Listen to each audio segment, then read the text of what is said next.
When I was a little girl, I grew up in the South Indian city of Bangalore, fondly called the Garden City for its lush environs and cool climate. But to be honest, even back then in the 90s, this nickname was starting to sound like a cruel joke.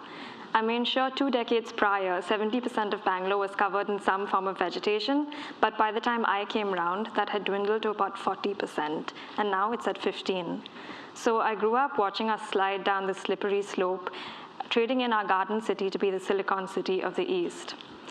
Meanwhile, every chance we got, my family and I would just try to get away. We'd escape to these mountain ranges lining the west coast of India, called the Western Ghats. And for us reluctant city dwellers, this was a magical retreat, filled with landscapes as diverse as thick jungles and temperate grasslands and swamps. And back then, when laws were ill-defined, or let's say ill-enforced, we'd strike out on our own in hopes of seeing a tiger or a leopard in the wild. And on some days, we wouldn't have any animal encounters, and the troop would be dejected. We'd gotten up at the crack of dawn and seen nothing. But it was usually only on those days that the more knowledgeable among us, almost in sheer desperation, would start pointing out the plants. The wild figs that the parakeets and fruit bats would feast upon, and the flame of the forest flowers that light up the jungle with their fiery orange hue. And it was beautiful, of course, but let's face it, it's no tiger. So anyway, I've kind of always wondered why the average child could probably rattle off their favorite animals, but would struggle to identify the vegetables on their plate. And it's that thought that led me towards this rather unusual profession, botanical illustration, or the practice of painting plants, usually in watercolor, in a way that aims to be both aesthetically appealing and scientifically accurate. So it is an odd profession for a 21st century urban Indian. Some might say outdated in the age of the camera, but anyway, here's how it all began for me. In 2016, I met these two conservationists, Divya Muddappa and T.R. Shankar Raman, who happened to work in the same rainforests that I frequented as a child, the Western Ghats. And funnily enough, they actually began their careers in zoology, but they soon came to realize that if they were to protect birds and animals, they'd also have to protect their habitats, the trees that they depend upon for food and shelter. And so they started a rainforest restoration program focused on growing native trees. They were looking to visually document these trees in some ways, but the photographers they approached came up empty-handed. I mean, these trees were about like 140 feet tall. That's 26 times my height. Try capturing a giant like that in a single camera frame. Besides, the surrounding jungle was just too dense to properly isolate a single specimen. So together, we decided to give good old painting a shot. And to tell you the truth, even while I was standing right in front of them, it was pretty hard to see the whole tree. So instead, we'd study the buttress up close, and then climb up the hill to see its crown rising above the canopy.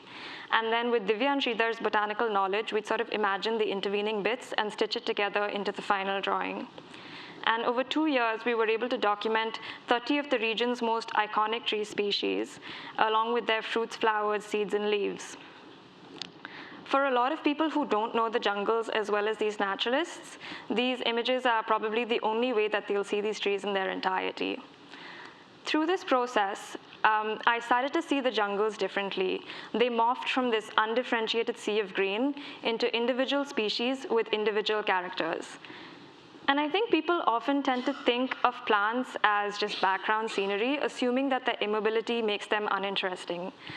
But I began to realize that it's probably this very rootedness that makes them fascinating, the ingenious ways in which they adapt and respond to threats and opportunities on timescales that make our heads hurt to imagine.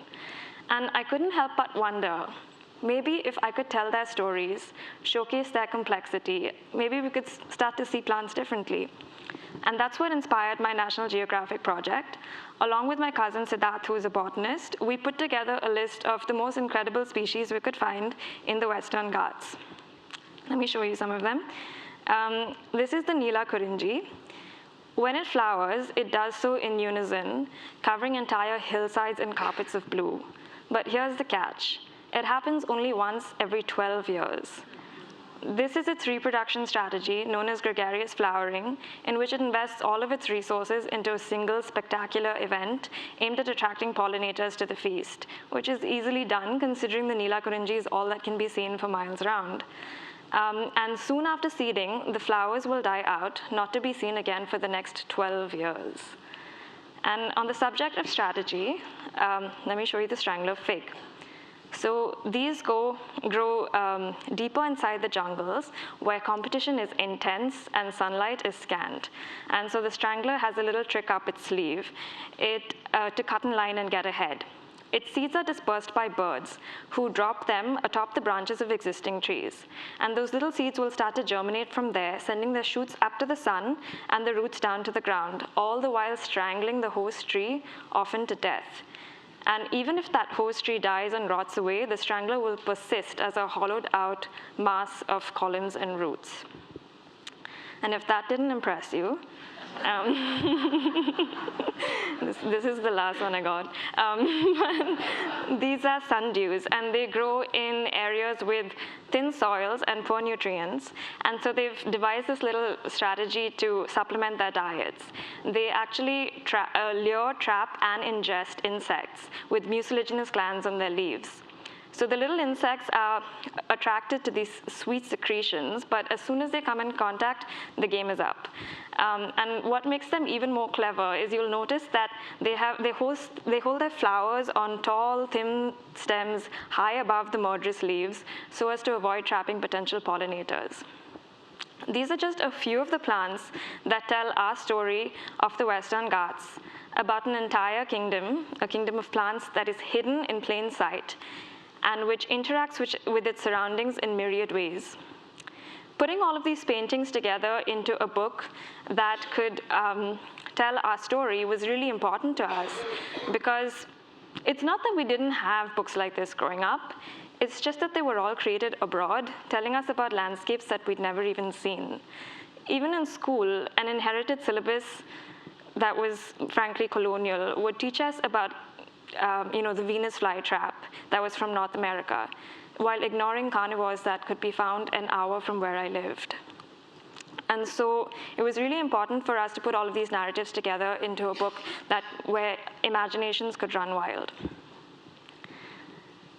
I often wonder what would happen if an entire generation grows up lacking that sort of emotional connection with their natural surroundings.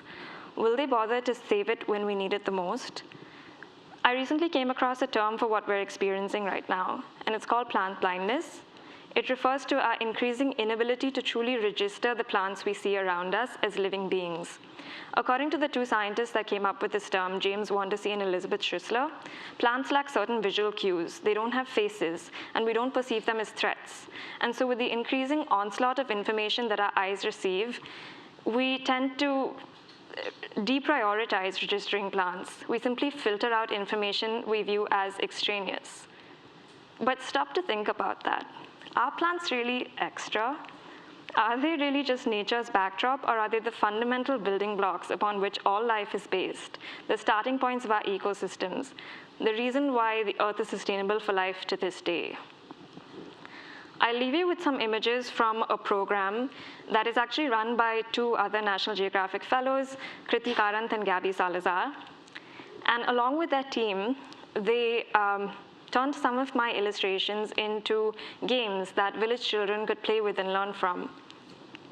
And they were so excited to see plants that they recognized, the trees that the monkeys play upon, the flowers that they use in their harvest festivals, the fruit that they use to wash their hair.